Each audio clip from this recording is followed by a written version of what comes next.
Hey, I'm Sarah, a 28-year-old graphic designer with a passion for creativity and a baby on the way. Right now, I'm standing in my living room, surrounded by a sea of yellow and green decorations. My best friend, Emily, is up on a ladder, hanging the last of the welcome baby banners. Emily, you're a lifesaver, I call out, rubbing my very pregnant belly. I don't know how I have pulled off this gender-neutral baby shower without you. She grins down at me. That's what best friends are for, Mama.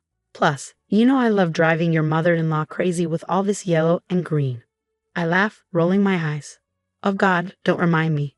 Linda's been texting me nonstop about the baby's gender. If I get one more old wives' tale from her about how to tell if it's a boy or girl, I'm going to lose it. Right on cue, my phone buzzes. I glance at it and groan. Speak of the devil. Is it her again? Emily asks, climbing down the ladder. I nod, showing her the screen. Now she wants to know if I'm craving salty or sweet. Apparently, that's a foolproof way to tell. Emily rolls her eyes. That woman needs a new hobby. Tell me about it, I sigh, tossing my phone aside. Mark's trying to run interference, but you know how she is. As if on cue, my husband, Mark, walks in, looking a little frazzled. Hey babe, the nursery's all set up. My dad's bringing the last piece of furniture later. Thanks, hun. How's your mom doing with all this? I ask. He runs a hand through his hair, looking exhausted. Persistent as ever, but don't worry. I've told her 100 times we're keeping it a surprise. Good luck with that, Emily snorts, just as the doorbell rings. It's my parents, Robert and Carol, their arms loaded with gifts and snacks. Sweetie, the place looks fantastic. Robert beams, setting down the boxes. Your mother's right, you've done an amazing job. As we chat, Mark's phone rings. He glances at the screen and sighs. It's Mom again. I better take this. He steps outside, and through the door, I can hear him trying to calm Linda down. Emily sidles up to me smirking. $10 says she's trying to get him to spill the beans about the baby's gender. I shake my head. No bet. That's a sucker's game. As the day goes on and more friends and family arrive, the house buzzes with excitement. But I can't shake the nagging feeling that Linda's up to something. Every time Mark's phone rings, I tense up. Later that night, as Mark and I are getting ready for bed, I finally bring it up. Hun, is your mom okay? She seems extra intense about the whole gender thing. Mark sighs, pulling me close. You know how she is. She just wants to be involved. But don't worry, I've got it under control. I nod, trying to believe him, but as I drift off to sleep, I can't help but wonder what Linda might have up her sleeve for tomorrow. The morning of the baby shower arrives, and I wake up feeling a mix of excitement and nerves. As I'm getting ready, Mark walks in, looking anxious. Hey, you okay? I ask. You look like you've seen a ghost. He rubs his hand through his hair. Just got off the phone with my mom. She's acting weirder than usual. She kept talking about having a big surprise for us. I don't like the sound of that. I try to brush it off, but the unease lingers as the guests begin arriving. This spread looks amazing. My friend Rachel exclaims, eyeing the buffet. Thanks, Emily really outdid herself, I say, feeling proud. But just then, Emily rushes over, looking flustered. Sarah, we've got a problem. The cake decorator mixed up the order. The cake says it's a boy. What? No, this can't be happening. Don't worry, I've got a plan, Emily assures me. We'll just scrape off the boy part and replace it with baby. Crisis averted. As we're dealing with the cake disaster, the doorbell rings. Mark goes to answer it, and I hear his shocked voice from the hallway. Mom, what is all this? I turn to see Linda barging in, flanked by a small crowd of people I don't recognize. She's holding a bouquet of blue balloons, and there's a man in a white coat beside her. Surprise, darling, Linda announces, practically glowing. I've brought the party to you. What's going on, Linda? I ask, my voice shaking slightly. Well, since you two are being so stubborn about keeping the gender a secret, I decided to take matters into my own hands. Everyone, I'd like you to meet Dr. Thompson, sonogram expert extraordinaire. The man in the white coat gives an awkward wave. Mom, what are you doing? Mark hisses, mortified. I'm revealing the truth, dear, Linda declares proudly. It's a boy, and I have the proof. She pulls out a folder and waves it around for everyone to see. I have the latest sonogram pictures right here, Linda says triumphantly, holding up a folder. Dr. Thompson will examine them and confirm what I already know.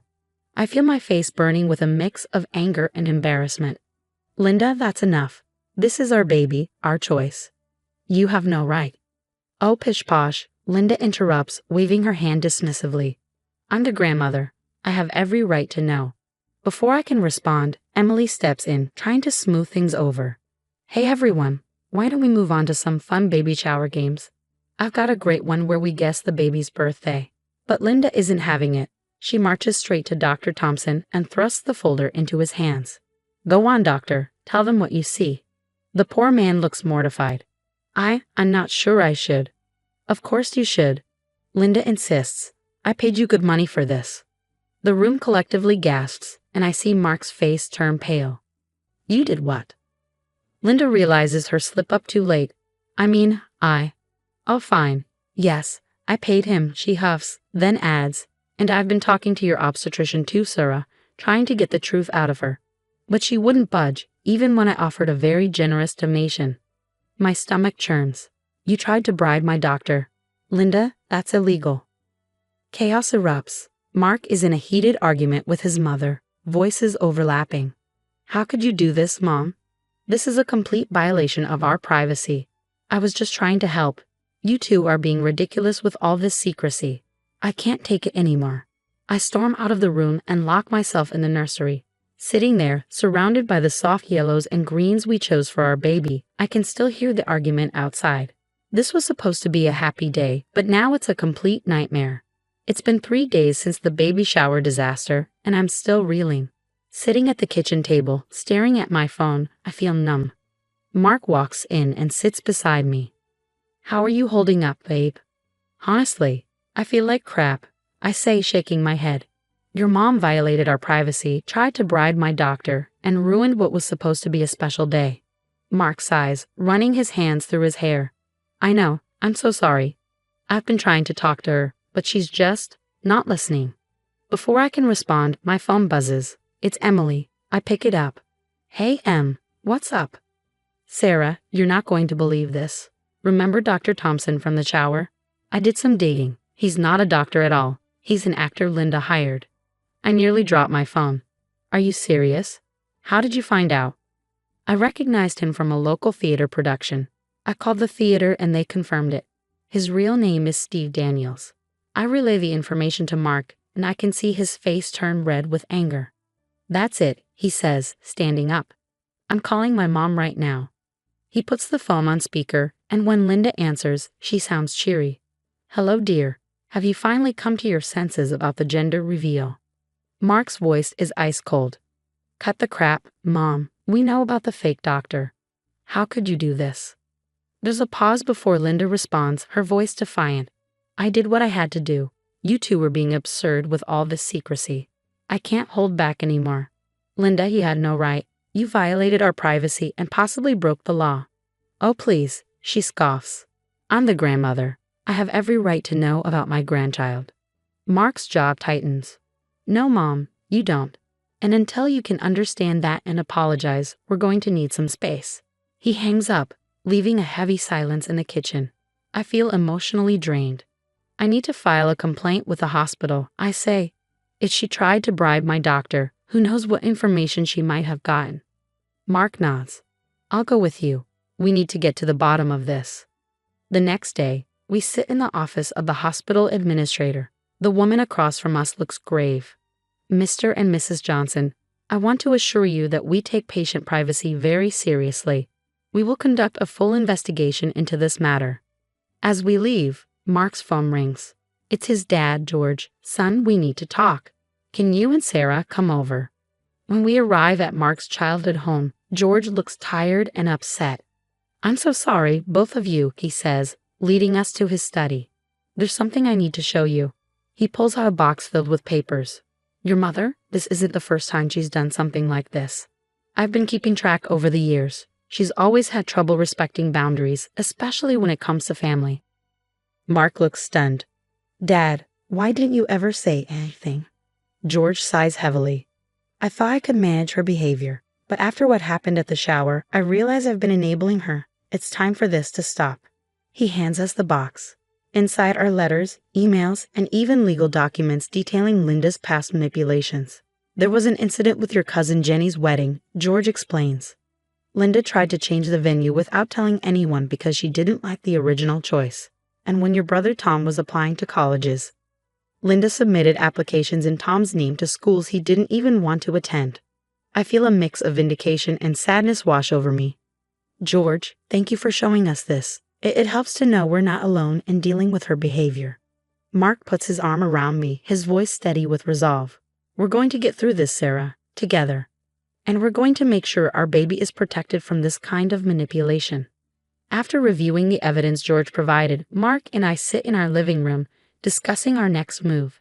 I can't believe it's come to this, but I know what needs to be done. I think we need to take legal action.